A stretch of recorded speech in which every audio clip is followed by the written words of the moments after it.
This conference will now be recorded. अद्य मङ्गलवासरः अथवा भौमवासरः श्रावण शुद्ध द्वादशी दिनांक 9 ऑगस्ट 2022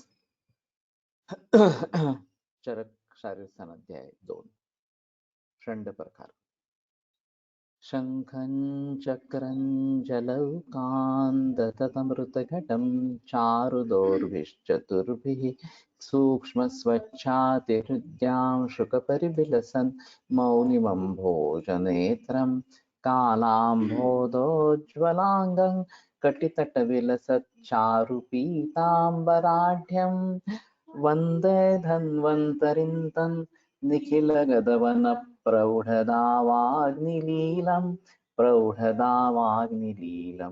ब्रह्मणो हि समारब्धामात्मनान्तेषु पूजिताम् अस्मदाचार्यपर्यन्तां वन्दे गुरुपरम्पराम् आयुर्वेदरतं वन्दे माधवाख्यं महागुरुम् आयुर्वेदामृतं सर्वं शिष्येभ्यो यः प्रदत्तवान् द्रष्टाज्ञानी दृष्टकर्मा कृतकर्मा तथैव च अध्यात्मको विषक्श्रेष्ठो महान् संशोधकस्तथा गुणैरेतैः समुदितैः यत्कार्यं प्रतनोति सः समृद्ध्यर्थं हि कार्यस्य वयं नु प्रयतामहे सरस्वत्यै नमो यस्याः प्रसादात् पुण्यकर्मभिः बुद्धिदर्पणसङ्क्रान्तं जगदध्यक्षमीक्षते आत्रेयं प्रथमं वन्दे आयुर्वेदजगद्गुरुम् आयुर्वेदामृतं सर्वं गृहीत्वा हि सुरेश्वरात् अग्निवेशादिकेभ्यो यत्प्रेच्छत् मुनिसत्तमः प्रथमन्दन्त्रकर्तारम् अग्निवेशं नमाम्यहम्।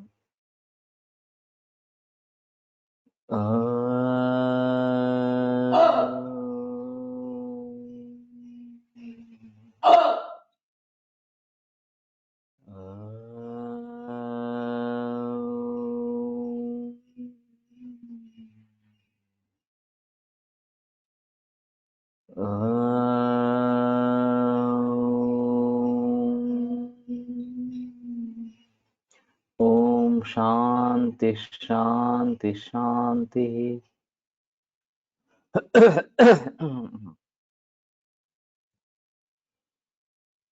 मातुर्व्यवाय प्रतिघेन वक्त्री स्याद्बीज दौर्बल्यतया पितुश्च ईर्षा विभूतौ अभिमन्दहर्षौ ईर्षारतेरैव वदन्ति हेतुम् वायवग्निदोषाद् वृषणौ तु यस्य नाशं गतौ चाष्टिकषण्डकस्सः वातिकषण्डकस्सः इत्येवमष्टौ विकृतिप्रकाराः कर्मात्मकानाम् उपलक्षणीयाः।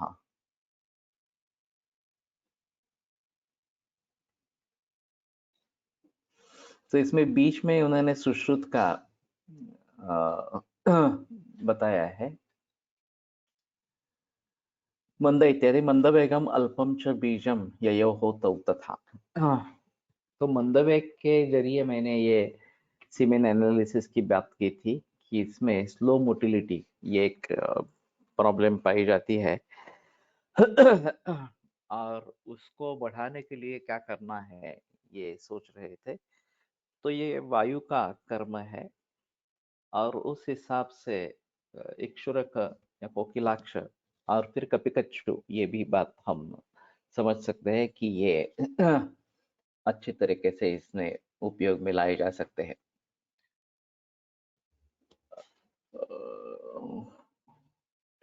अबलव इति निसर्ग बल रहितो अहर्षविति अनुत्साह। तो निसर्ग का बल जो उसमें होना चाहिए वो बल उसमें नहीं है और फिर ये आगे नहीं बढ़ेंगे इस प्रकार से, या फिर बलवान न होने के कारण फलद्रुप नहीं हो पाएंगे, ये बात इसमें हो सकते हैं। अथ अत्र यथोक्तगुणा स्त्रीषण्डस्य यथोक्तगुणः पुरुषस्तु पुरुषषण्डस्य हेतुरिति विज्ञेयम्। क्लीबो इति दुष्ट बीज। तो क्लीब का मतलब दुष्ट बीज। जनरली क्लीब का मतलब इम्पोर्टेंट इस प्रकार का कहा जाता है कि इसको भावना ही नहीं रहती उसकी करने की इस प्रकार से, और फिर उसका जो आनंद है वो नहीं मिलता और अपत्य प्राप्ति भी नहीं होती, ये दोनों उसमें परिणाम हो जाते हैं। अभी बाकी भी इसमें कारण हो सकते हैं, दोनों में हर्ष होना ये बहुत जरूरी इस प्रकार की बात है। अगर किसी एक में भी हर्ष नहीं है तो भी ये समाधान जो उसका है वो मिल नहीं पाता इस प्रकार का। मातुर्विवाह प्रतिघेन इति विवाह काले मातुर्विवाहान इच्छा विश्रमांग नासो वा विवाह प्रतिघा। तो अगर औरत की इच्छा नहीं, विवाह की इच्छा नहीं है या विषम न्यास इस प्रकार का है, तो विषम न्यास के बारे में काफी बहस होती रहती है। उत्ताना तन्मना योषित तिष्ठेत अंगे सुसंस्थित ही, ये ग्रंथों में लिखा हुआ आसन इस प्रकार का है। और ऐसा कहा जाता है कि वात्सायन काम सूत्र में काफी इस प्रकार के आसन बताए गए हैं। तो एक बार वात्स्यायन कामसूत्र भी पढ़ लेना जरूरी होगा। और वैसे सेक्सोलॉजिस्ट के लिए, प्रैक्टिस के लिए काफी स्कोप है, आयुर्वेद में भी है। वैसे है नहीं प्रैक्टिशनर्स। यहाँ पे पूर्व में लीना मोहाड़ीकर और जीवन मोहाड़ीकर प्रैक्टिस करते थे।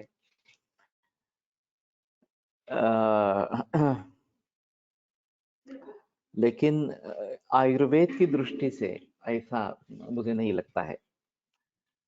और ये शशांक सामक इनका चलता रहता है शो इस प्रकार से, 40 नंतर से काम जीवन वगैरह इस प्रकार से,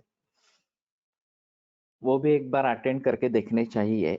कि क्या उदाहरण बताते हैं, किस प्रकार के सुझाव देते हैं, ये एक बार देखने की जरूरत इस प्रकार की है।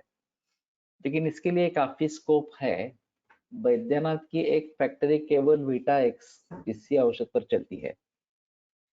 तो ये वीटा एक्स काफी प्रचलन में है और ज्यादा उसका विज्ञापन नहीं है, फिर भी लोगों में काफी पॉपुलर इस प्रकार का है। तो इसके लिए काफी स्कोप है, कहने का तात्पर्य था इसके लिए काफी स्कोप है। तो यथोक्त गुणा स्त्री स्त्री षंडस्य, यथोक्त गुणा पुरुषः पुरुष षंडस्य हेतु। तो इस प्रकार की स्त्री या इस प्रकार के पुरुष, ये स्त्री षंड या पुरुष षंड का हेतु इस प्रकार के हो जाते हैं। एतो तो अबीजौ एव ज्ञेयौ, ये दोनों अबीज इस प्रकार से ही मानने चाहिए। अशुक्र त्वेव षंडकः, षंडक जो है वो अशुक्र इस प्रकार का कहा जाता है। मातुर्व्यवाय प्रतिघेन व्यवाय काल मातुर्व्यवायानिच्छा तेन यस्य शुक्रम गर्भाशयम नियमान न उपैति स वक्री इति उच्यते। कि उसका शुक्र गर्भाशय में निश्चित रूप से पहुंचता नहीं है, उसको वक्री इस प्रकार का कहते हैं।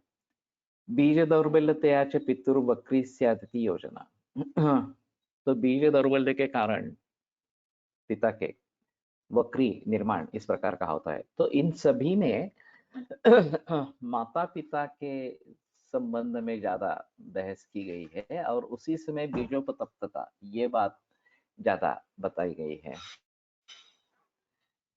विटाएक्स खुद से लेने वाले कई बार कहते हैं कि टैबलेट पर डिपेंडेंट हो गए हैं। क्या इज इट पॉसिबल? बिल्कुल पॉसिबल है। एक वाजीकरण के बारे में संकल्पो न कदाचित् वृषाणाम, ये जो बात कही गई है कि संकल्प ये वाजीकरण में अग्रय बताया गया है। अब संकल्प तो मानसिक होता है और इस प्रकार के मानस भाव से ये शुक्र की वृद्धि होती है। तो एब्स्ट्रैक्ट भाव से जो फिजिकल इस प्रकार का भाव है ये निर्माण होता है। तो ये काफी बड़ा मुद्दा है। एलोपैथी तो केवल मानसिक भावों का ही परिणाम ये मानती है, व्यवहार मानती है। तो वो दूसरे सिरे तक चले जाते हैं कि बस ये मानसिक ही है, इसमें फिजिकली शुक्र को बढ़ाने का कोई संबंध नहीं है, ये केवल मानसिक ही है, ऐसा वो मानकर चलते हैं। लेकिन नक्ररेतश्च, ये जो बात हमारे यहाँ कही गई है और काफी दवाइयाँ बताई गई है, वनस्पति प्राणीज खनिज इस प्रकार की, कि जो शुक्र को बढ़ावा देने वाली है, तो दोनों पॉसिबल है। ऐसा नहीं है कि केवल मानसिक ही परिणाम होगा और केवल शारीरिक ही परिणाम होगा इस प्रकार। अब चाहिए ऐसे कि संकल्प बनाने के लिए भी उतना बल चाहिए, उतनी इच्छा इस प्रकार की चाहिए। और वो अगर नहीं हो पाता है तो मुसीबत में अटक इस प्रकार से जाते हैं। मैं इसको एक प्रातिनिधिक मानता हूं कि इस प्रकार के एब्स्ट्रैक्ट भाव से, संकल्प से अगर भाव पदार्थ निर्माण होते हैं तो आनंद, हर्ष वगैरह इस प्रकार के एब्स्ट्रैक्ट भावों से भी अच्छे भाव शरीर में निर्माण होंगे, और शोक, दुख और संताप वगैरह वगैरह इन सभी एब्स्ट्रैक्ट भावों से भी शरीर में उसी प्रकार के निगेटिव भाव निर्माण होंगे, लेकिन ये फिजिकल लेवल पर होंगे। और जो भी साइकोसोमैटिक डिसीजेस खास करके है, साइकिक डिसीजेस, सोमैटिक का कुछ मतलब रहेगा कुछ हद तक, लेकिन मूलतः मानसिक इस प्रकार के जो रोग है जिसमें फिजिकल लेवल पे बदलाव आते हैं, जैसे कि कैंसर की बीमारियां है या बिनाइन ट्यूमर्स वगैरह वगैरह इस प्रकार से है, तो शरीर में भाव पदार्थों की वृद्धि होती है, और उसके लिए फिजिकल कारण, अन्न वगैरह ये कारण, या पांचभौतिक विहार का कारण, यही सिर्फ कारण होता है ऐसा नहीं, मानस भाव भी उसके पीछे होते हैं। बहुत साल पहले मैंने एचवी सरदेसाई का एक लेक्चर सुना था, और उन्होंने भावनाओं के बारे में बात की थी।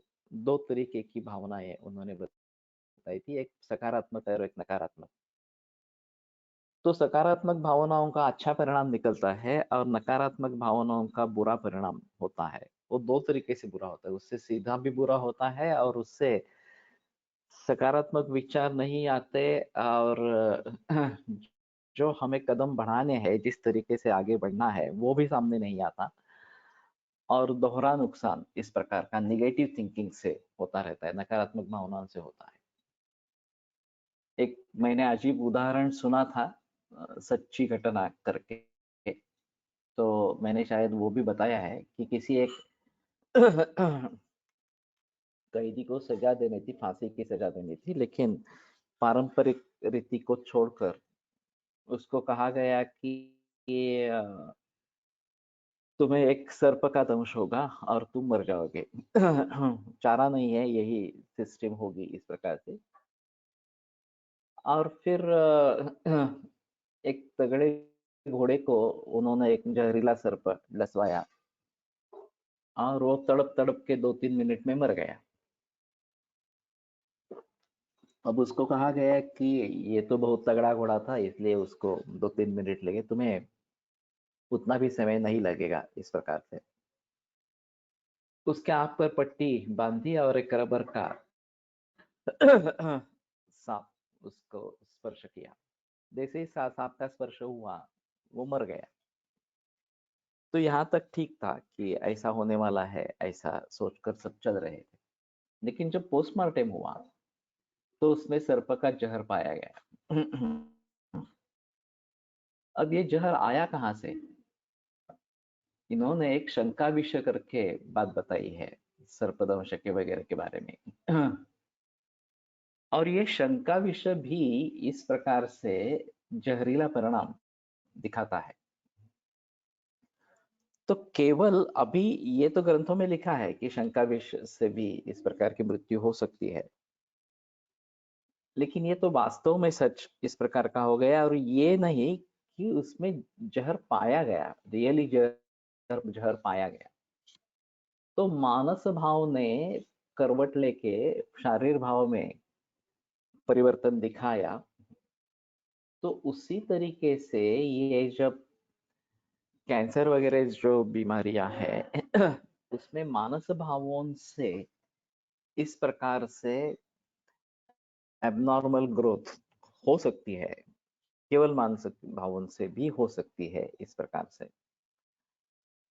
और उसको परिवर्तित करने के लिए, उसको रिवर्ट करने के लिए मानस भावों में परिवर्तन लाना बहुत जरूरी इस प्रकार का होता है।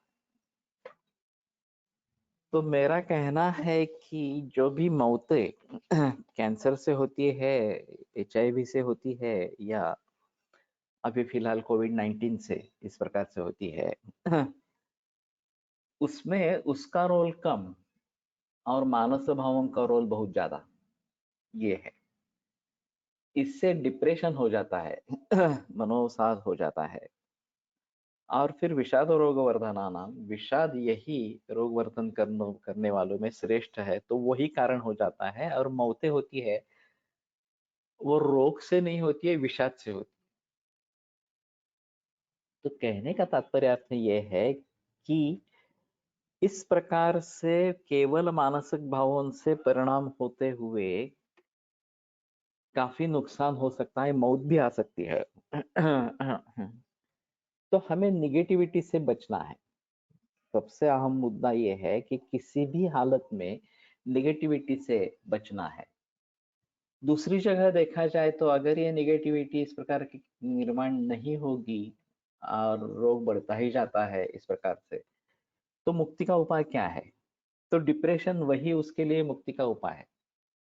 एक तो आप निगेटिविटी से दूर हो जाओ, पॉजिटिविटी क्रिएट करो, नहीं तो निगेटिविटी में चले जाके डिप्रेस होके मर जाओ, नहीं तो आपके भुगतने की सीमा नहीं रहेगी। ये तो बात है कि अगर इस प्रकार के रोग की बढ़ोतरी हो जाती है और फिर मृत्यु के घाटी उतर जाते हैं तो भी ठीक है, लेकिन मृत्यु भी नहीं आ रही है और ठीक भी नहीं हो रहे, ये अवस्था बहुत सारे लोगों की होती है और ये खतरनाक अवस्था है, क्योंकि ये भुगतना पड़ता है। तो फिर मानते हैं कि चलो ये उसके पीछे कर्मों का फल इस प्रकार का है, पिछले जन्मों के कर्मों का फल है और इसलिए ये सब हो रहा है इसमें। लेकिन सच्चे ढंग में क्या है, क्या करना चाहिए, ये समझना काफी मुश्किल इस प्रकार का हो जाता है। शंकाविषयाप्रमाणे शंका हार्ट अटॅक संभवत असतील, शंका कोविड असे कितीतरी पॉसिबल है। कि मुझे लगता है कि मुझे हार्ट अटैक हो गया है, मुझे लगता है कि मुझे कोविड-19 हुआ है और मैं मरने वाला हूँ, इस प्रकार से। तो संशयात्मा विनश्यति, ये भी एक सुभाषित है संस्कृत में, कि इस प्रकार का संशय जिसके मन में है उसका विनाश इस प्रकार का हो जाता है। तो कहने का तात्पर्य अर्थ है कि मनोभाव और शारीर भाव एक दूसरे में परिवर्तित हो सकते हैं। उसमें शारीर भाव से मनोभाव ये सीधा रास्ता है, रसरक्तादि से लेकर ओज तक होगा। ओज होने के बाद तुष्टि पुष्टि बलोदया है, तो पुष्टि होती है लेकिन तुष्टि भी होती है, मन का समाधान भी होता है, संतोष होता है। तो ये बात अगर होती है कि इस प्रकार से मन का संतोष निर्माण होता है, तो अच्छे मानसिक भाव निर्माण होंगे और ये फिजिकल से मानस भावों में, एब्स्ट्रैक्ट भावों में परिवर्तन इस प्रकार का है। दूसरी जगह किसी भी तरीके से अगर ओजो वृद्धि हो गई तो तुष्टि हो सकती है। इनको योगियों को ऊर्ध्व रेता कहते हैं। तो उनका जो रेतस है वो बाहर जाने के बजाय वो शरीर में ही ऊपर चला जाता है, ओज को बढ़ावा देता है, और ओज बढ़ जाने से पुष्टि होती है। तो ये बहुत कम खाना खाते हैं, बहुत कम सोते हैं, फिर भी शरीर पुष्ट रहता है और बलशाली रहता है। तो ये ओज की वृद्धि के कारण शरीर की पुष्टि इस प्रकार की हो रही है। अब उल्टा परिणाम, अगर ये श्रृंखला ठीक नहीं रही, ऐसा लगता है पाचन या उनका परिणमन होने की श्रृंखला नीट ठीक नहीं रहेगी, ओज का निर्माण अच्छे तरीके से नहीं हुआ, तो तुष्टि पुष्टि दोनों नहीं होंगे, मानसिक कारण हो गए और उसके जरिए ये सब प्रक्रिया बिगड़ गई तो भी तुष्टि पुष्टि नहीं होगी इस प्रकार से। तो उपतप्तेन भुक्तं च शोक क्रोध क्षुधादिभिः, ये भी अन्न पचन न होने का एक अहम कारण इस प्रकार का है। और मन के हारे हार और मन के जीते जीत, शायद इसीलिए कहा होगा। हाँ, ये सही बात है कि अगर आपका मन नहीं हारा है तो आपको जीतने की संभावना बिल्कुल है। आप उस परिस्थिति पर नियंत्रण पा सकोगे, काबू पा सकोगे और सुधर सकोगे इस प्रकार से। लेकिन इसके लिए निश्चय होना बहुत जरूरी है। हम निकले थे निश्चय से ही वास्तव में, कि संकल्प करना है इस प्रकार से। निश्चयाचे महाबळ तुका म्हणे ह्याची फळं, ये जो तुकोबा की उक्ति है कि निश्चय खुद ही महाबल इस प्रकार का है और वही फल है, फिर आगे फल होगा नहीं होगा इसके बारे में कोई सोचने की आवश्यकता इस प्रकार की नहीं है। तो अगर हम निर्धार कर लेते हैं कि बस मैं ठीक होने वाला हूँ और एकदम तंदुरुस्त हो जाऊंगा, तो रियली आप ठीक हो जाएंगे और तंदुरुस्त हो जाएंगे। लेकिन आपने एक बार मन से मान लिया कि नहीं, मैं ठीक नहीं होने वाला, ये बिगड़ता जाने वाला है, मैं मरने वाला हूँ वगैरह वगैरह इस प्रकार से, तो सचमुच वैसा ही होगा। इसीलिए मन करारे प्रसन्न सर्व सिद्धि से कारण, मन को प्रसन्न रखना वो सभी सिद्धियों का कारण है, ये बात बताते हैं। तो इन सभी बातों को ध्यान में रखते हुए और खास करके ये मानसिक भावों का परिवर्तन शारीरिक भावों में भी होता है, ये इस बात को ध्यान में रखते हुए हमें बहुत ही सजग रहना है और किसी भी तरीके से निगेटिविटी नहीं होने दी है। इसीलिए रागादि रोगान कहा गया, ज्वरादि रोगान नहीं कहा। रोग मूल रूप से जो है वो रागादि ही है, उनको कंट्रोल करेंगे तो ये ज्वरादि रहेंगे नहीं इस प्रकार से। तो ये इन भावों को ध्यान में रखते हुए अगर हम अच्छी तरीके से सकारात्मकता निर्माण कर सकते हैं तो काफी बातें होती है। तो प्लासिबो इफेक्ट भी इसी का एक नमूना है कि मैं दवा ले रहा हूँ ऐसा, और इसलिए मुझ में ताकत है, ऐसे अगर कोई मान लेता है तो बेटा एक क्या कोई भी इस प्रकार से खाएंगे, भस्म भी खाएंगे तो लोग ठीक हो जाते हैं। तो उनका कहना रहता है कि इसमें प्लासिबो इफेक्ट ज्यादा इस प्रकार का है। और हाँ, मतलब पूरे हम समझते हैं कि कोई साधु पुरुष या अधिकारी व्यक्ति केवल भस्म देती है या लगाती है फिर, तो भी उसके अच्छे रिजल्ट निकल आते हैं। यह उसकी तपस्या का फल है।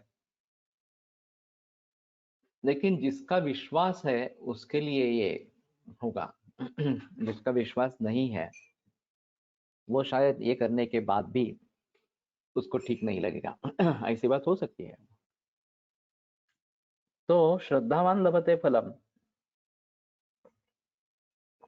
जिसकी उसमें श्रद्धा है वो उसको उसका फल मिलेगा। किन लोगों में प्लासिबो इफेक्ट मिल सकता, कैसे सोचे? मैं मानता हूं केवल ये ड्रग का इफेक्ट होता है ऐसा नहीं है। विश्वास निर्माण होना ये बहुत महत्वपूर्ण इस प्रकार का है। और अगर वो आदमी आप पर विश्वास करता है तो आप जो भी देंगे उसका फायदा मिलेगा। गेटिंग वेल अगेन करके एक किताब है अंग्रेजी में कैंसर के बारे में, और काफी दिलचस्प किताब है।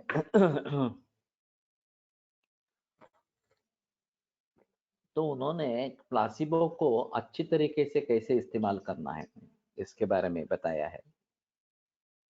वो एक बहुत एडवांस कैंसर की केस थी और कुछ उपाय नहीं था उसके लिए। तो एक कंपनी ने जाहिरात दी थी, विज्ञापन दिया था कि हम एक नए केमिकल केमोथेरेपी ड्रग का प्रयोग करने जा रहे हैं, तो आप में से कोई अगर शामिल होना चाहते हैं तो शामिल हो जाए।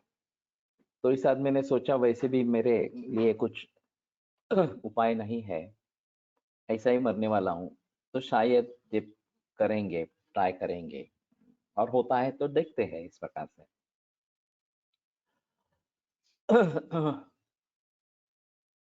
तो वो ज्वाइन हो गए उसमें, उसको अच्छे रिजल्ट्स आए, वो अच्छी तरीके से बाहर आ गया। और फिर 4 साढ़े 4 बरस बीत गए बीच में। उस कंपनी के पूरे रिजल्ट्स आ गए ड्रग के, और वो निगेटिव थे। उन्होंने वो पब्लिश किया कि हमने ट्रायल की थी, इतने इतने लोगों ने सहभाग लिया था, लेकिन हमें खेद है कि हमें यशस्विता नहीं मिली है। संयोग से इस आदमी ने वो लेख पढ़ा और वो डिप्रेशन में चला गया, और अगले 6 महीने में उसकी मौत हो गई। अब अगर वो नहीं पढ़ता तो कुछ भी नहीं होता, लेकिन संयोग था कि उसने वो पढ़ा, और फिर ये दवा कुछ काम की नहीं है ये उसके मन में बैठ गया, और फिर वो मर गया। तो इस डॉक्टर का कहना है कि जब आपको फोन कॉल्स आते हैं कि ये बहुत दुख रहा है, ऐसा हो रहा है, वैसा हो रहा है, तो आपके मन में उस समय में जो भी दवा आए वो आप बता दें, जो अवेलेबल होनी चाहिए। और फिर मरीज को इतनी तसल्ली होता है, अरे वाह डॉक्टर ने कुछ दवा का सुझाव दिया है तो ये दवा काम करेगी, तो लेते हैं दवा, और दवा से काम भी होता है। मुझे मालूम है कि वो दवा इस रोग के लिए है ही नहीं, लेकिन फिर भी अगर वो इस प्रकार का काम करती है तो हमें क्या लेना देना है, हमें काम होने से मतलब है। तो उसका कहना था कि ऐसी स्थिति में प्लासिबो का प्रयोग करें। हमारा मकसद क्या है कि रोगी ठीक हो जाए, ये मकसद होना चाहिए, क्या मैं सिर्फ ड्रग को प्रूव करने जा रहा हूँ यही सिर्फ मकसद है। तो हमारा मकसद व्यापक होना है कि रोगी ठीक होना चाहिए। तो ये अगर बात हम अच्छी तरीके से समझ लेंगे तो शायद बहुत सारे लोगों का फायदा होगा। मैं तो सोचता हूँ कि scientific use of placebo drug ऐसा ही कुछ करे।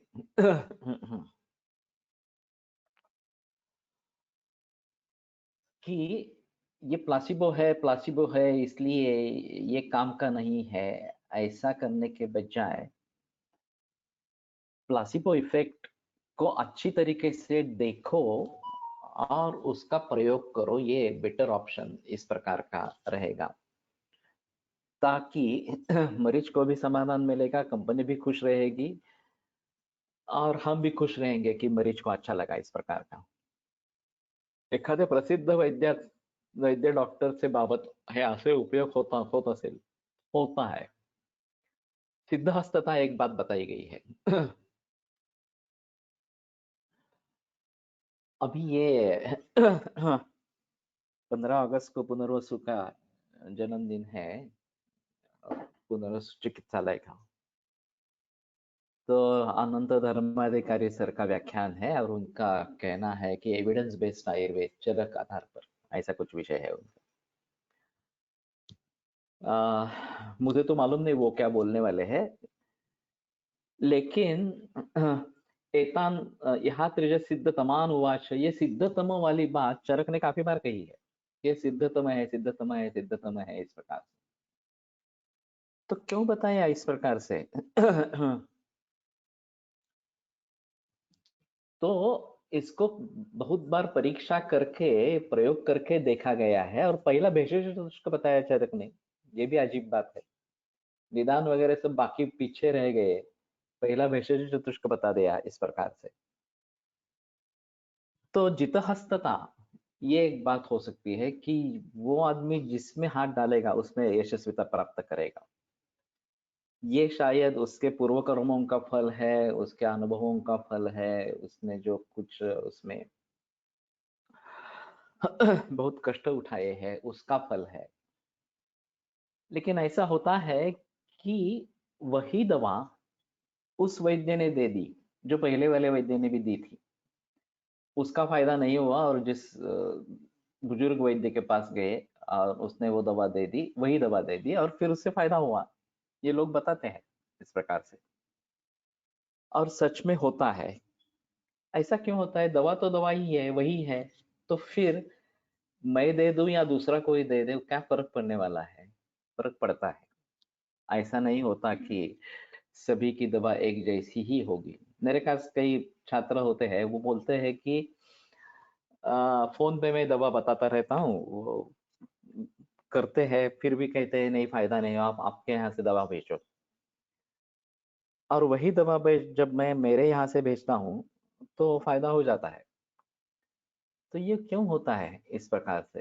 तो जितहस्तता, ये एक बात अलग इस प्रकार की है, उसको ध्यान में रखना। तो यशस्विता में काफी कारण होते हैं। सिर्फ मुझे निदान अच्छा हुआ, मैंने अच्छा सोचा इसके बारे में और अच्छी प्रकार से चिकित्सा की, यही सिर्फ कारण होता है? ये नहीं है, बाकी भी कारण होते हैं। कई बार हमारे घर के बुजुर्ग भी किसी स्पेसिफिक वैद्य के पास जाने पर ही अच्छा महसूस करते, चाहे कितनी ही सोच समझ। ये विश्वास का ही मामला है, श्रद्धा का ही मामला है। और फिर वो श्रद्धा अगर नए वैद्य पे नहीं है तो काम नहीं होता, ये काफी देखा जाता है इस प्रकार से। इसका अपवाद जो है वो बच्चे लोग हैं। 2-3 महीने से लेकर बच्चे जो है, उनको तो कुछ मन में ये विश्वास श्रद्धा वगैरह कुछ बात होती नहीं है। जो दवा दी जाती है उसी का परिणाम मिलता है। तो हमें ये सोच समझ कर करना है कि अगर बच्चों में दवा सिद्ध होती है तो वो निस्संशय बड़े लोगों में भी सिद्ध इस प्रकार की हो जाएगी। सिर्फ मात्रा वगैरह जो है उसका परिणाम देखना पड़ेगा और खाने पीने के बारे में सोचना पड़ेगा इस प्रकार से। तो जहां इस प्रकार का श्रद्धा का विषय नहीं है, वहां एक अलग बात होगी। फिर भी लोग कह सकेंगे कि माँ दवा दे रही है और माँ पर उसका विश्वास है इसलिए ये हो रहा है। ये भी बात पॉसिबल है, ऐसी नहीं है स्थिति कि माँ पर उसका तो बहुत भरोसा होता है, और ऐसे हालत में माँ अगर दवा देती है तो उसी का फायदा होता है, ये भी बात हो सकती है। बट श्रद्धा is also developed in the patient when he gets relief from first medicine, ये भी सही है।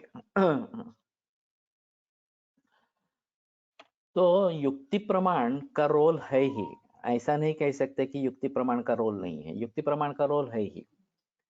फिर कि उसके बावजूद आगे जब रिजल्ट्स आते हैं, ये सिर्फ युक्ति प्रमाण से आते हैं ऐसा नहीं है, श्रद्धा का भी विषय बन जाते हैं। और शुरू में हमारे पास जो मरीज आते हैं, दो तरीके के मरीज आते हैं। एक किसी पेशेंट के द्वारा रेफरेंस दिए हुए आते हैं कि किसी पेशेंट को बहुत अच्छा परिणाम आया, उसने कब बताया कि नहीं नहीं ये करो अगर इस प्रकार से, इसलिए हमारे पास आ गया, वो श्रद्धा विश्वास लेके आता है। और कुछ मरीज ऐसे होते हैं, हाँ मैंने यूट्यूब में देखा, इंटरनेट में देखा, और कुछ इसके मेरे पड़ोसी के भाई के किसी ससुराल वाले ने नाम बताया वगैरह, इतना बाधारायण संबंध होता है। तो वहां विश्वास होने का संबंध नहीं रहता। फिर भी हाँ, एक देख सुना है ऐसे इस प्रकार से अच्छे वैद्य है करके, इसलिए आ गए। तो जो श्रद्धा से आते हैं उनमें रिजल्ट्स मिलना काफी आसान होता है, उसमें कोई प्रॉब्लम की बात नहीं है। जो श्रद्धा से नहीं आते हैं, केवल एक देखने के लिए आते हैं, ट्राई करने के लिए आते हैं, उनको भी रिजल्ट्स मिलते हैं, मिलते ही नहीं है ऐसा नहीं, ये तो साइंस है। तो युक्ति प्रमाण का माहौल काम करता है। लेकिन उसमें ऐसा होता है कि ये एक बार काम हो गया तो आगे का काम दोनों तरीके से होता है। एक तो हमारा जो विश्वास है, हमारे ऊपर जो उसका विश्वास बन गया है, उससे भी होता है, और दवाइयों से भी होता रहता है। और इसीलिए फैमिली डॉक्टर कंसेप्ट है कि फैमिली डॉक्टर के पास पहले जाएंगे, उसको सभी पता है, हमारे पूरे खानदान के बारे में पता है, तो वो अच्छे तरीके से ट्रीट करेगा। श्रद्धा होती है हमारी, उस पर विश्वास होता है। तो ये सिस्टम होनी चाहिए। अब कोई भी उठता है, किसी भी स्पेशलिस्ट के पास चला जाता है, वो सुपर स्पेशलिस्ट के पास भेज देता है, और फिर क्या चल रहा है किसी को भी कुछ पता नहीं है इस प्रकार से। तो मेरे कहने का तात्पर्य अर्थ ये है कि आपकी बोली कैसी है, आपकी देह बोली कैसी है, ये भी मायने रखते हैं। आप किस प्रकार से मरीज को समझाते हैं कि कैसा है, क्या करना है वगैरह वगैरह, इस प्रकार के आश्वासन किस प्रकार से देते हैं, ये सभी बातें इसमें कारीगर होती है। और सभी का मिलकर परिणाम अच्छे रिजल्ट्स मिलने में होता है। तो हम भली भांति उन सभी बातों को समझे, परम प्रयत्न आतिष्ठित भिषक स्वगुण संपत्ति, अपने गुण संपन्नता को निर्माण करने के लिए वैद्य को बड़ी कोशिश करनी चाहिए, जितनी पॉसिबल है वो सभी प्रकार की कोशिश उसको करनी है।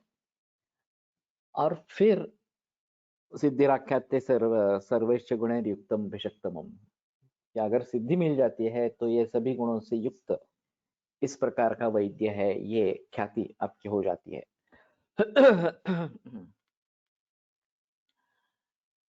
तो मैं समझता हूँ कि इसमें महत्वपूर्ण रोल मानस भावों का भी है, और किसी भी तरीके से हम में नकारात्मकता नहीं होनी चाहिए। भावना ये जो होनी है वो पॉजिटिव भावना ये ही होनी चाहिए। चिंता, शोक, उद्वेग, द्वेष, मत्सर, क्रोध, ये सब भावनाएं नहीं होनी है। और आनंद, प्रीति, हर्ष, इसी प्रकार की भावनाएं होनी चाहिए। तो उसके नतीजे अच्छे निकलेंगे। और फिर एक बार नतीजे अच्छे निकलेंगे तो उसका दोहराता हुआ परिणाम नजर में आएगा, कंपाउंड इफेक्ट मिलेगा इस प्रकार से। और वही आवश्यक इस प्रकार का रहेगा। हम खामखा छोटी छोटी बातों में गुस्सा करते हैं, शोकग्रस्त हो जाते हैं वगैरह वगैरह इस प्रकार से, तो ये तो छोड़ना ही है। और छोटे छोटे बातों से आनंद कैसे लेना है, यही सीखना है, यही सीखने की जरूरत इस प्रकार की है। तो ये अगर करते रहेंगे तो पूरा समाज स्वस्थ होगा। हमारी बात छोड़ो, लेकिन पूरे समाज के लिए ये आवश्यक इस प्रकार का होगा। अत्र दुर्बलस्य कर्म दौर्बल्यम तस्य भाव दौर्बल्यता तेन पितृबीजस्य दुर्बल क्रियता इत्यर्थः।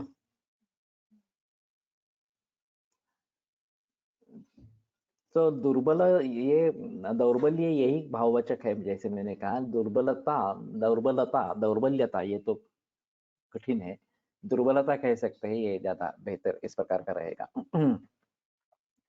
परव्यवायं दृष्ट्वा प्राप्तध्वजोत्साहो व्यवहाय शक्तो भवति स ईर्षारति। तो दूसरों का व्यवहार देख के जो प्रवृत्त हो जाता है व्यवहार के लिए, वो ईर्षारति इस प्रकार का है। अभी ये जो विज्ञापन वगैरह सभी चल रहे हैं इसके बारे में, या पोर्न साइट्स जो है वो देखने वाला बहुत बड़ा वर्ग है इस प्रकार से। और केवल युवा वर्ग ही है ऐसा नहीं है, बूढ़े भी उसमें है। तो ये ईर्षारति सौम्यक षंड इस प्रकार के रहेंगे कि दूसरों का व्यवहार देखते हुए, या फिर सिर्फ व्यवहार या रति क्रीड़ा इस प्रकार के देखते हुए जिनको स्फूर्ति मिल जाती है, ये सभी ईर्षारति इस प्रकार के बताए गए हैं। और एक तरीके के षंडत्व ऐसा ही है, और उससे बच के रहना चाहिए, नहीं तो ऊपर उससे बाहर आना जरूरी इस प्रकार का होना चाहिए। यदुक्तं सुश्रूयते दृष्ट्वा व्यवहारम् अन्येषां व्यवहाये यः प्रवर्तते ईर्षकः तु विज्ञेयः इति। तो अभी इसके बारे में तो काफी पहल चहल चलती रहती है, और उसके मैगजीन्स है, उसके यूट्यूब चैनल्स है वगैरह वगैरह, ये इस सभी में इसका जिक्र चलता इस प्रकार का रहता है। कर्मात्मकानाम् इति पदेन एते क्लैब्यभेदाः प्राक्तनकर्मबलाद् एव प्रायो भवन्ति इति दृश्यते। तो कर्मात्मक का मतलब कोई भी आदमी, जीवित व्यक्ति इस प्रकार का हो सकता है, लेकिन कर्मात्मक ये पद का प्रयोग करने से प्राक्तन कर्म बलादेव प्रायः भवन्ति, कि प्रायः प्राक्तन कर्म के बल के अनुसार ही ये सभी भेद होते हैं ये बताने की कोशिश करते हैं। तो इसमें भेद ऐसे है जिनका संबंध उनके माता पिता के संबंध में है, कि उन्होंने उस समय में जो करना चाहिए था वो नहीं किया, और जो नहीं करना चाहिए था वो किया, इसलिए ये अपत्य इस प्रकार के क्लीब निर्माण हो गए, या उनमें क्लैब्य इस प्रकार का आ गया। तो इसमें शुक्र बढ़ाने की वगैरह जो बात है वो शायद हम कुछ तरीके से कर सकते हैं, लेकिन अगर अस्तनी इस प्रकार की है, जो निर्द्वेषिणी इस प्रकार की है, तो षंडी स्याद अनुपक्रमा, तो उस प्रकार की षंडी स्त्री अनुपक्रम इस प्रकार की बताई गई है। तो ये ध्यान में रखते हुए इन सभी का उपाय होना चाहिए। इसके बारे में ज्यादा बहस नहीं की जाती, और उसके बारे में शिक्षा देने का भी, सजा शिक्षा यानी कि पढ़ाई इसके बारे में भी नहीं होती। तो मैं मानता हूं कि इन सभी के बारे में खास करके युवा पीढ़ी को जागरूक करना, अभी एक विवाह पूर्व समुपदेशन ये एक बात चल रही है कि शादी होने से पहले दोनों को इस प्रकार के बारे में अवगत कराए, बातें बताए, और क्या क्या पॉसिबिलिटीज है आनंद प्राप्त करना है तो कैसे करना है, और किससे दूर रहना है, या अगर उनको सिखाएंगे तो ज्यादा अच्छा इस प्रकार का रहेगा। लेकिन अभी गोपनीयता इसमें बहुत ज्यादा है तो ये एक बात है। और शादी होने के बाद भी अगर इस प्रकार का समाधान नहीं हो रहा, तो समुपदेशन की आवश्यकता है, कि क्या क्या गलत हो रहा है, किसमें सुधार लाने की आवश्यकता है, ये सोच समझकर उसके बारे में अगर हम करेंगे तो काफी समस्याएं मिट सकती है, जो हमारे रोजाने की समस्या इस प्रकार की होती है। तो इन सभी के बारे में मैं सोचता हूँ कि थोड़ा गहराई में जाकर प्रयोग किया जाए। गर्भस्य सद्योनुगतस्य कुक्षौ स्त्रीभूम नपुंसाम् उदरस्थितानां किं लक्षणं कारणम् इष्यते किं स्वरूपतां येन च याति आपत्यम। तो एक सवाल इसमें आ गया अग्निवेश का, कि सद्योनुगत गर्भ जो है कुक्षौ, त्रिभू नपुंसाम उदर स्थितानाम, तो स्त्री, पुरुष और नपुंसक इस प्रकार के जो उदर स्थित भाव है, किम लक्षणम, उसके लक्षण क्या है, कारणम किम, उसका कारण क्या है, किम स्वरूपताम येन च याति आपत्यम, और फिर किन कारणों से ये स्वरूप आपत्ति हो जाती है, उस प्रकार का निर्माण हो जाता है। कारणं किं तत् येन कारण स्वरूपतां सादृश्यम् अपत्यं गर्भो याति इति अर्थः। अत्र च पवनः अत्र च पंचमः प्रश्नः इस प्रकार। तो जिसकी एक स्वरूपता उस अपत्य को प्राप्त हो जाती है, उस जैसा वो अपत्य हो जाता है। अमेरिका में उदाहरण हुआ था कि दोनों गौर दंपति और जो बालक उसका जन्म हुआ निग्रो था। अब ये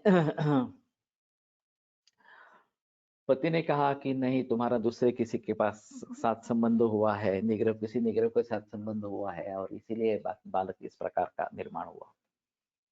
फिर डीएनए टेस्टिंग वगैरह हुए और पता चला कि नहीं, वो उसी का बेटा है। तो ये हुआ क्यों? तो फिर पत्नी ने जवाब दिया कि उसको एक निग्रो प्लेयर बहुत पसंद था, वो उसी का ध्यान करती रहती थी कि मेरा पुत्र ये इस जैसा हो, इस जैसा प्लेयर हो वगैरह इस प्रकार से। और वास्तव में सचमुच निग्रो निर्माण हुआ इस प्रकार। तो इच्छेताम यादृशम पुत्रम तद्रूप चरितांश्च तौ। ये हमारे यहाँ जो लिखा गया है कि जिस प्रकार के पुत्र की अपेक्षा हो, उसी प्रकार से हमें तद्रूप चरित, हमें उसके बारे में सोचना है, उसी प्रकार का व्यवहार आचरण करना है वगैरह वगैरह, और फिर उसी जैसा पुत्र निर्माण हो जाता है, उस जैसा पुत्र निर्माण हो जाता है। तो कहने का तात्पर्य अर्थ ये है, शिवाजी महाराज जिस तरीके से बने, उसमें जिजाऊ का रोल काफी महत्वपूर्ण है। एक बात तो सही है कि इस प्रकार के पुरुष एक जन्म में पैदा नहीं होते हैं। जैसे देव देवताएं, ज्ञानेश्वर वगैरह जैसे लोग एक जन्म में पैदा होने वाले नहीं है, बहुत सारे जन्मों के कर्मों का फल इस प्रकार का होता है। लेकिन जो भी संस्कार उसके ऊपर होने वाले हैं, वो भी काफी महत्वपूर्ण इस प्रकार के हैं। और इसलिए जिजा माता का रोल इसमें बहुत महत्वपूर्ण। वो किस प्रकार का अपत्य चाहती थी, स्वराज्य देने वाला अपत्य चाहती थी, स्वराज्य निर्माण करने वाला इस प्रकार का। तो उसी प्रकार का पुत्र निर्माण हुआ और फिर उसने वो करके दिखाया। तो तद्रूप चरितांश तो उस प्रकार से उनका रूपचरित होना चाहिए, तभी उस प्रकार के बच्चे पैदा होंगे। इसलिए एक गर्भ संस्कार का काफी महत्व है। वैसे सभी संस्कारों का महत्व है, और ये अभी काफी कम इस प्रकार के हो गए हैं। विवाह भी एक संस्कार है, और फिर ये गर्भाधान संस्कार भी बताया गया है। इष्टि भी यहाँ पे हो सकती है।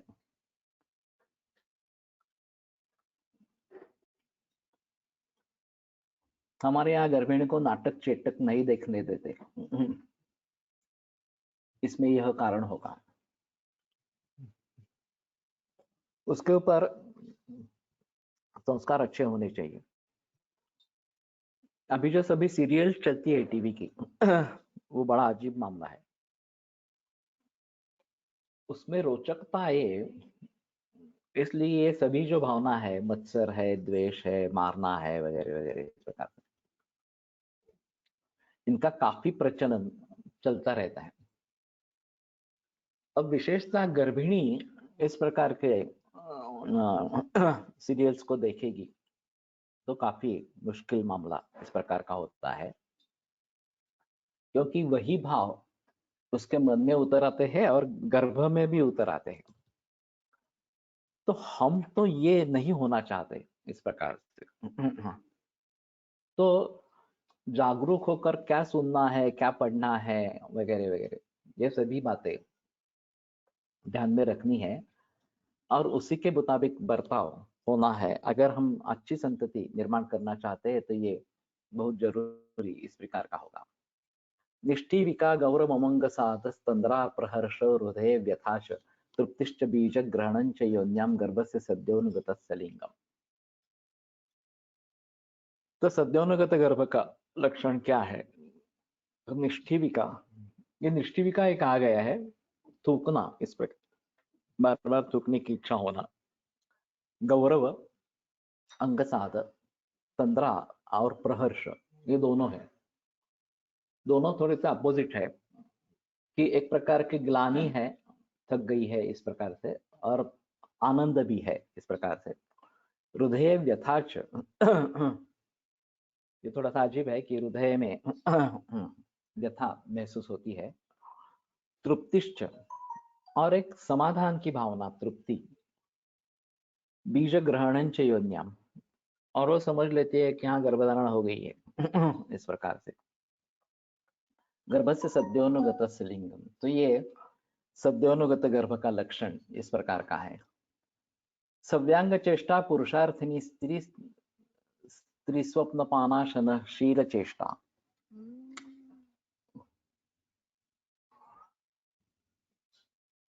कि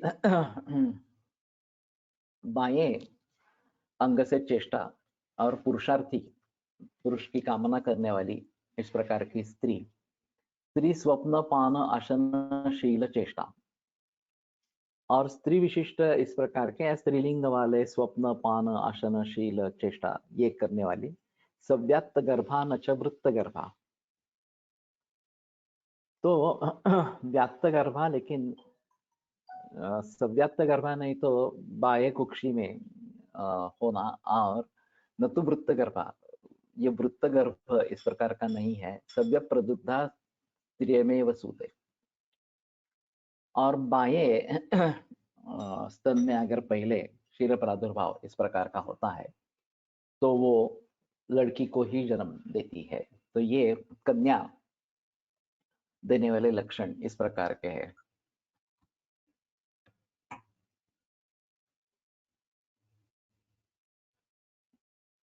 पुत्रं त्वतो लिंग विपर्ययेण व्यामिश्रलिंगा प्रकृतिम तृतीया, इसके विपरीत अगर लिंग है तो पुरुष पुत्र पुसंतति होती है, और व्यामिश्रलिंगा प्रकृतिम तृतीया, और दोनों साथ में है तो तृतीय पंथी इस प्रकार के निर्माण होते हैं।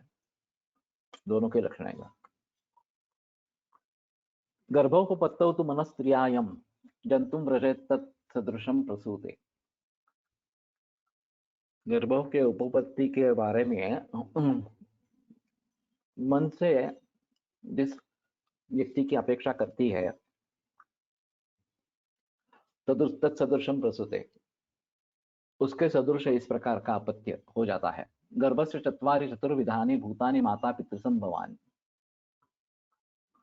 गर्भ के चतुर्विध इस प्रकार की 4 महाभूत माता पितृ संभव से होने वाली। गर्भस्य सद्योनुगतम लिंग म्हणजे आपण तो प्रथम गर्भिणी माँ से समझू शकतो का? ये तो समझना ही चाहिए वास्तव में। बहुत सारे औरतों में इसका पता नहीं चलता, और जब पीरियड्स मिस होते हैं तभी मानते हैं कि अरे गर्भधारणा हो सकती है, तो यूपीटी होती है, वो पॉजिटिव है, तो फिर गर्भधारणा हो गई तो पहला मन तो चला गया इस प्रकार से, क्योंकि एक पीरियड मिस हो गया इस प्रकार से। लेकिन अगर हमें पता चलता है कि गर्भधारणा हुई है, तो निश्चित रूप से प्रथम मास आरंभ हो गया, ऐसा समझ लेना चाहिए।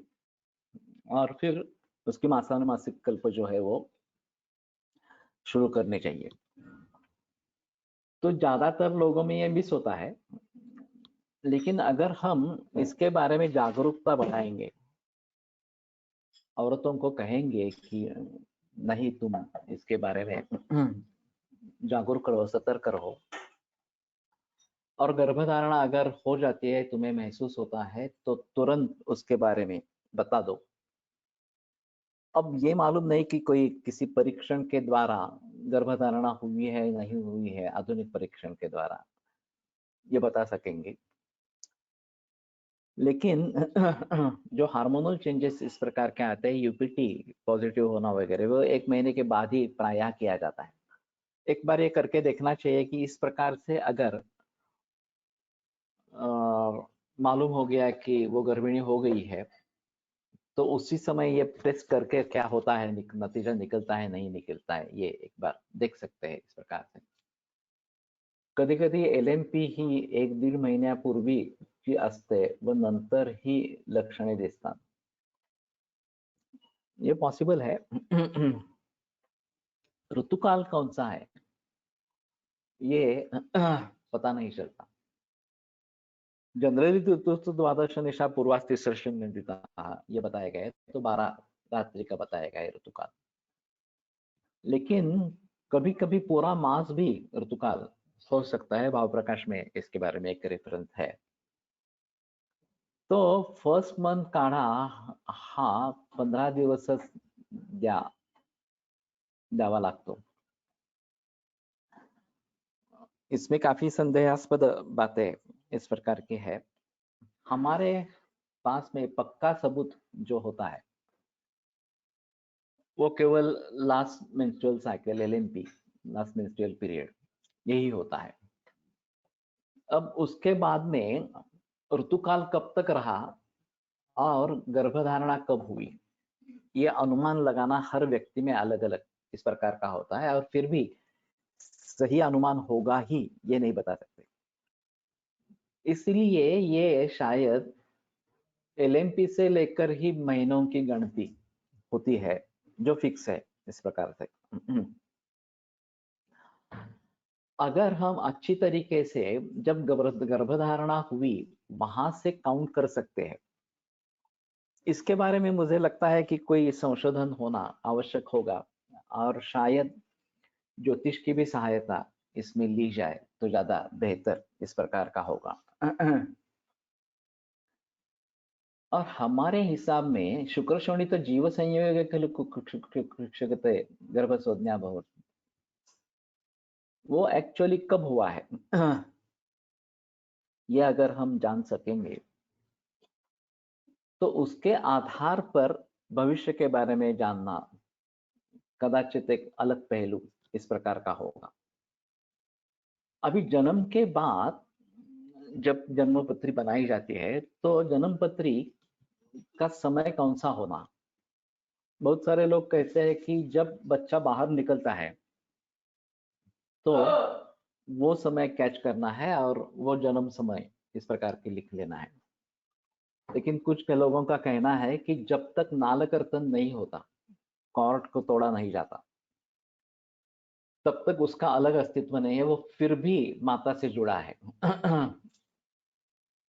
तो जब नालकर्तन होता है, वो समय करना चाहिए, ध्यान में रखना चाहिए, और वो जन्म समय करके लेना चाहिए। तो अभी मुझे पता नहीं है इसके बारे में ज्यादा बहस की गई है नहीं की गई है। कोलटकर सर का ये कहना था कि जब नालकर्तन होता है वो समय ध्यान में रखना चाहिए और वो जन्म समय करके लिख देना चाहिए इस प्रकार से। और जब ग्रह स्थिति बदलने वाली है उस समय में अगर ये डिलीवरी होती है या नालकर्तन होता है, तो काफी बदलाव जन्मपत्री में आ सकते हैं। अगर एक स्टेबल सिचुएशन है तो ज्यादा फर्क नहीं पड़ेगा, लेकिन उसी समय में अगर भाव परिवर्तन होने वाले हैं इस प्रकार से, तो वो काफी बदलाव इस प्रकार के रहेंगे। तो इसलिए अभी प्रथम मास जो है वो बहुत सारे औरतों में तो चला जाता है, पता नहीं चलता, लेकिन जब पीरियड मिस होते हैं तो द्वितीय मास शुरू हो गया ऐसा मानते हैं, और उसी के आधार पर सोनोग्राफी वगैरह तय की जाती है कि 5वां सप्ताह है, 6ठा सप्ताह है, वगैरह वगैरह इस प्रकार से। और कॉरस्पॉन्डिंगली बेबी के मेजरमेंट जो है या फिर उसके जो पैरामीटर्स है वो देखे जाते हैं। तो ये काफी इसमें संशोधन के लिए वाव है, और देख सकते हैं कि इसमें किस प्रकार से आगे बढ़ेंगे। ठीक है, आज रुकते हैं, कल आगे बढ़ेंगे। आयुर्वेद प्रकांडो निगदितैः हि शल्यतन्त्रप्रधानः शिष्येभ्यः शाश्वतोऽयं निखिलजनकृपा व्याप्तचित्तेन येन आयुर्वेदस्य वाञ्छन् पुनरपि भुवने ताञ्च सुष्ठु प्रतिष्ठां श्रेष्ठं धन्वन्तरिं तं प्रणमति च सदा वैद्यवर्गो हि नूनम्। वैद्यवर्गो हि नूनम्।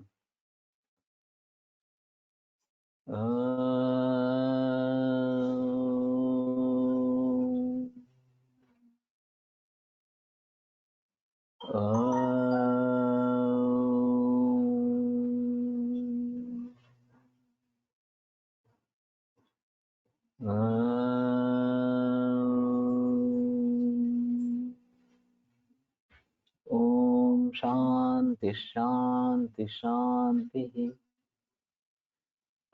विरम्यते व्याख्यान।